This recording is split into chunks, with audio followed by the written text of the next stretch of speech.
The World Cup is finally here. After years of preparation, billions of dollars in investment, and endless promises about the biggest football tournament ever created, the matches have begun. Stadiums are opening, fans are arriving, nations are chasing history. On paper, this should be FIFA's moment of triumph. Instead, only days into the tournament, a different story continues to dominate the conversation. A referee denied entry before he could take part, supporters struggling to reach matches they paid to attend, protests unfolding in the shadow of iconic stadiums, and a tournament that, despite all the football being played, and cannot seem to escape the controversies surrounding it, because FIFA believed that once the opening whistle blew, the headlines would change. The focus would shift back to goals, rivalries, and unforgettable moments. But that hasn't happened. If anything, the start of the World Cup has exposed just how many unresolved questions were waiting beneath the surface and for the organization behind the tournament. That may be the most worrying development of all.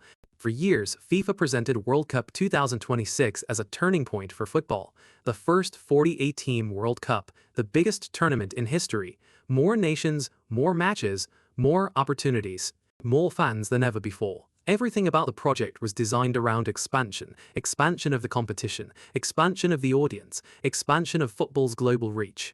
Governments invested billions preparing for the event, sponsors signed record-breaking agreements, broadcasters positioned themselves for one of the most watched sporting events ever created. The expectation was clear. Once the football started, everything else would become secondary, because football has always had a remarkable ability to absorb controversy. It has a way of making people forget everything except what happens on the pitch, but this World Cup is proving more complicated. The football arrived, yet many of the debates surrounding the tournament arrived with it, and suddenly FIFA is facing a challenge it did not expect. The competition has started, but the scrutiny has not stopped. The World Cup has always belonged to supporters. Long before sponsorship deals, television contracts, and billion-dollar revenues, there were fans willing to travel anywhere to follow their teams. That culture helped build the tournament into what it is today, but many supporters now feel that participating in a World Cup is becoming increasingly difficult. Travel costs remain high. Accommodation prices have surged. Ticket prices continue generating criticism. For some fans, attending the tournament has become less about passion and more about affordability. FIFA argues that demand remains extraordinary, and there is little doubt that millions still dream of attending. But demand alone does not answer the question being asked by supporters. The question is whether ordinary football fans still feel included in football's biggest event, because the atmosphere that defines a World Cup cannot be manufactured. It comes from people. It comes from supporters making sacrifices to be there. And when those supporters begin feeling excluded, concerns about the future direction of the tournament inevitably follow. For FIFA, the ideal World Cup is simple: packed stadiums, happy supporters, global celebration, a month-long festival that allows football to take center stage. But major sporting events do not exist in isolation. They exist inside real cities, real communities, and real political environments. And that reality has become increasingly visible during World Cup 2026. In Mexico City, demonstrations and public frustration have become part of the backdrop surrounding the tournament. For some residents, the World Cup represents opportunity. For others, it represents concerns about housing, public spending, development projects, and priorities that extend far beyond football. The issue is not whether the tournament itself is responsible for every local problem. The issue is that football's biggest event has become connected to debates that already existed before FIFA arrived. Cameras that were supposed to focus on celebration are occasionally turning toward protest banners and crowded streets. And every time that happens, the image FIFA wants to project becomes a little harder to control. Because a World Cup is not judged only by what happens inside the stadium, it is also judged by what happens outside it. For years, FIFA described World Cup 2026 as the most inclusive tournament in football history: more teams, more countries, more representation, more opportunities.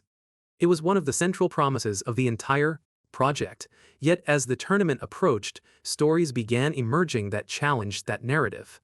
Supporters from certain countries faced uncertainty surrounding travel and entry requirements. Immigration concerns became part of the football conversation. Then came a case that quickly captured international attention. A FIFA-selected referee was unable to participate after being denied entry into the United States. Suddenly, the discussion shifted. This was no longer just about football, it was about access. Around the world, supporters started asking difficult questions. If individuals directly connected to the tournament could encounter barriers, what did that mean for everyone else hoping to attend? FIFA repeatedly stressed that immigration decisions belong to governments, not football organizations. And legally, that distinction matters. But public perception often works differently. Supporters see outcomes, not legal responsibilities. And the outcome many people saw was a tournament promoting inclusion, while generating headlines about exclusion. No story better illustrates the complexity of World Cup 2026 than the situation involving Iran on the football field. Qualification was straightforward. Iran earned its place at the tournament. Off the field, the circumstances became far more complicated. Political tensions created challenges that football alone could not solve.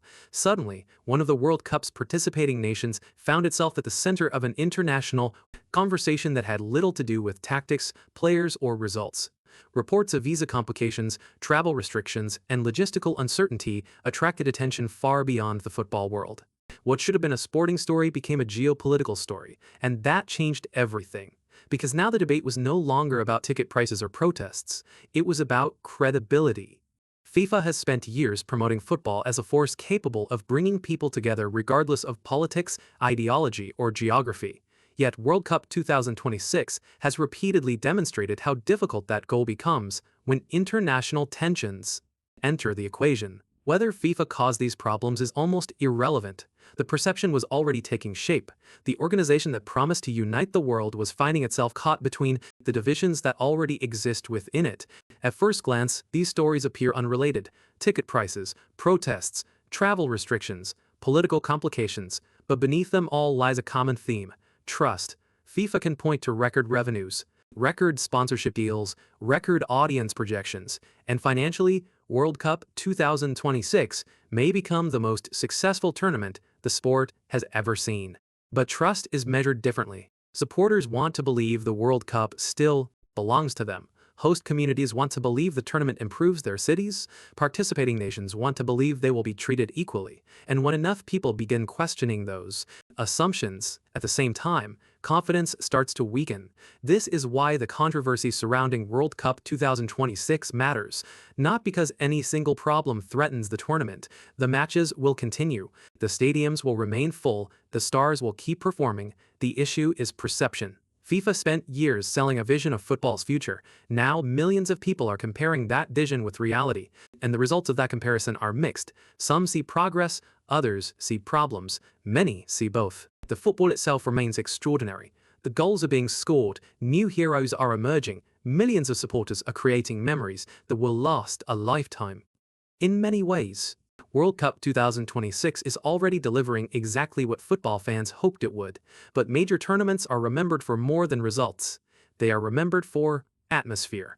They are remembered for emotion. They are remembered for the stories surrounding them. And right now, some of the biggest stories of this World Cup are not happening on the pitch. They are happening at borders, in city streets, in government offices, in airport terminals, in the gap between promises and reality. FIFA wanted this tournament to represent the future of football. It still might, but over the coming weeks, the organization faces a challenge that no amount of marketing can solve: convincing the world that the biggest World Cup in history is also the World Cup that football deserves. Because when the trophy is finally lifted and the celebrations come to an end, one question will remain: not whether World Cup 2026 was bigger than every tournament that came before it, but whether it brought the world together in the way FIFA promised it would.